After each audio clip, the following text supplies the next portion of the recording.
शादी में आई चुड़ैल। अन्नपुर नाम के एक गांव में शादी चल रही होती है। वाह, मजा आ गया फूफा जी। शादी में क्या खाना बना है, बाराती तो उंगलियां चाटते रह जाएंगे। हाँ, तुमने सही कहा। पनीर की सब्जी का तो कोई जवाब ही नहीं। दूसरी तरफ पंडित जी फेरों की तैयारी कर रहे होते हैं कि तभी वहाँ एक चुड़ैल आ जाती है।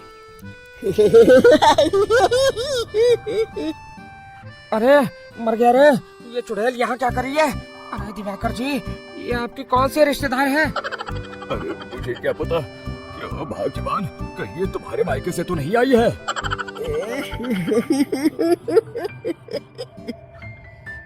तुम लोगों की इस गांव में बारात लाने की हिम्मत कैसे हुई?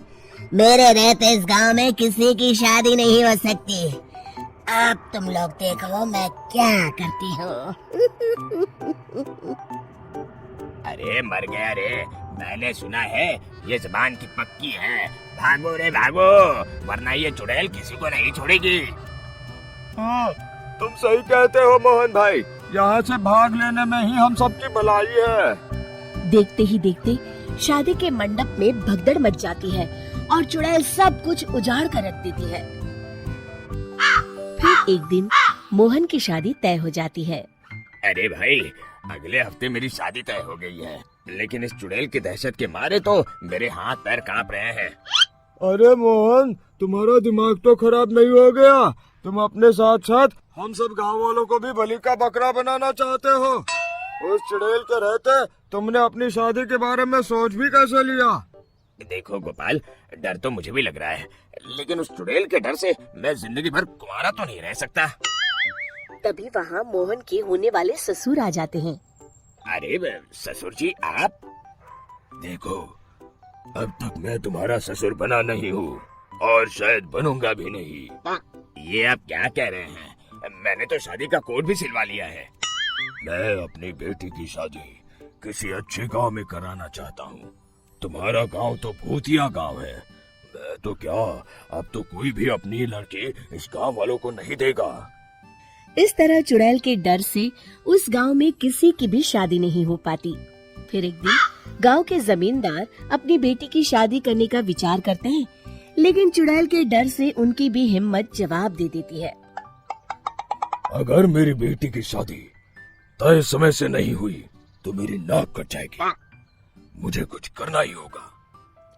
एक सलाहकार के कहने पर जमींदार काशी से एक बहुत ही नामी तांत्रिक को अपने घर बुलवाते हैं, जो भूत चुड़ैल को पकड़ने में माहिर माना जाता था।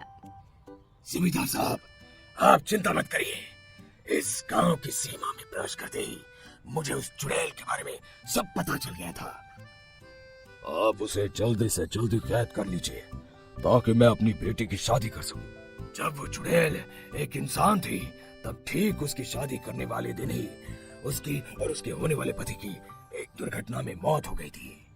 उसका होने वाला पति आज भी भूत बनकर जंगल में भटकता है। इसलिए जब तक चुड़ैल की शादी नहीं हो जाएगी, वो किसी और की भी शादी नहीं होने देगी। ये आप क्या कह रहे हैं?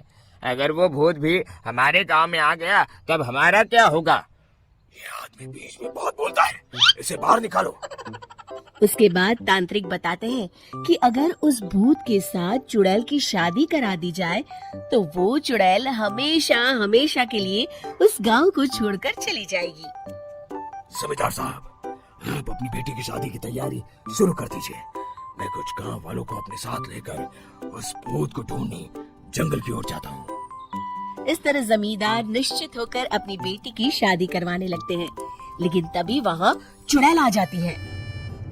मैंने तुम गांव वालों को समझाया था ना कि इस गांव में कभी कोई शादी नहीं करेगा।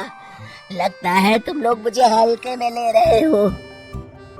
चुड़ैल जमींदार की बेटी को उठा लेती है।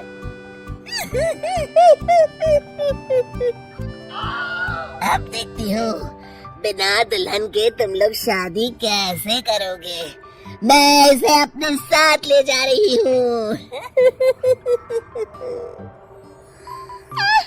छोड़ मुझे, पिताजी, मुझे बचाइए। अरे कोई मेरी बेटी को बचाओ।